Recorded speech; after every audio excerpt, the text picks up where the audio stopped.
So I just got this text from DPS. I think we're back together. Oh, no, not again, Nora. You know DPS has hurt you before. Like, what do you even see in him?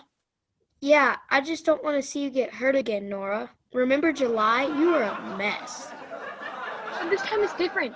DPS said that we would come back unless we are purple.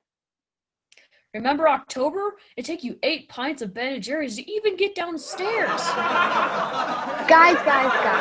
DPS told me that this time is different, and I don't care. I'm excited for school to return. Yeah, a hopeless romantic. Young love, you gotta love it. All right, come on in. This is one of our classrooms. This is actually Miss Marshall's math class. We've set up a lot of the teachers' classes to help them prepare for in-person return with some of our desks spaced apart. So each class has 17 student learning locations in the class because we're allowed to have 17 students in a class at a time. And that's really the basis of our plan. So we're pleased with how this sets up. We feel like this gives us a lot of space and it helps create a nice, safe learning environment for us during the pandemic. I think what I wanted to use this video for is to get a chance to explain a little bit more about in-person return. And I so enjoyed that funny intro that we had from Nora and from Van and from Tripp about comparing in-person return to a bad relationship. But this time it's going to happen. And to continue that metaphor, I want to be John Cusack holding up the boombox, begging in-person return to come back. All right, anyways. So, in-person return, it's going to be Tuesday, January 19th. That's the first day for all students to come in unless they have an assigned virtual day on Tuesday. And that's really the big basis of our plan. Every student, almost every student, has an assigned virtual day. And for students, that day could be Monday, Tuesday, Wednesday, or Thursday. If they're an assigned virtual day on Tuesday, they would come to school on Monday, Wednesday, Thursday. Friday is virtual for all students. So students will be coming to school 3 times a week. There are some students, especially in 7th grade, where our in-person numbers were a little bit lower, where they don't have an assigned virtual day, and we're still able to keep those numbers at 17.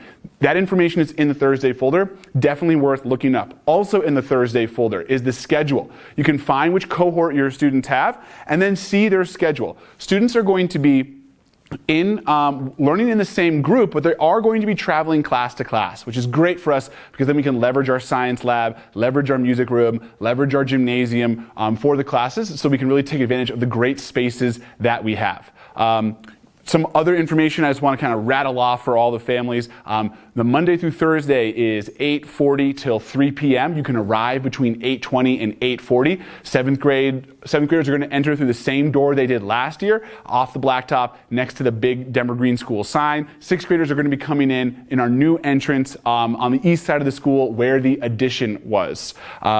Dismissal, as we mentioned, is going to be 3, and we're going to have those students go to those respective areas. You might want to talk with your student about a pickup time before you handle that first day, just so that you can make sure that you're not all just trying to use the driving circle. Some important information we also have is about how we can support students when they're learning virtually. I know in 7th grade we need a few more student ambassadors, students that are really focused on tracking the teacher so that they can make sure that our camera is tracking the teacher as well, because students are going to be learning virtually whether they are a 100% virtual student or it's their assigned virtual day. So we really want for that to work out well. You can email Miss Miller. There's information about that in the Thursday folder. Classes are going to be 75 minutes long during our in-person return. It's a slightly trimmed schedule than what we normally have. We know we all have a lot of those virtual students, so we want to make sure that the learning works for them.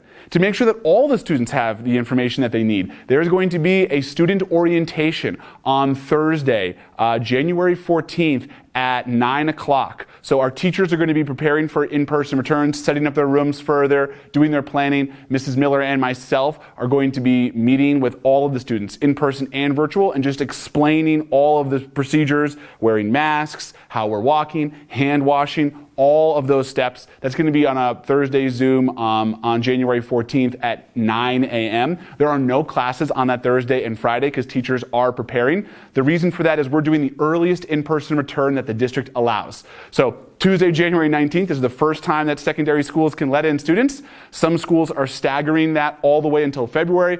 we feel like we have a plan where we can just bring in the students right away, and we're excited about that opportunity. It's something that we're really looking forward to.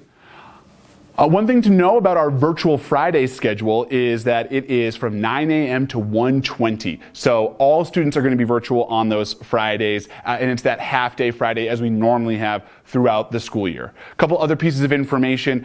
We expect to get out for lunch when we can, so students should dress warmly. That's a safer way for us to eat. We do expect to take some recess time as well. That's why we staggered our lunch times. And so we do hope to be able to get outside and to play.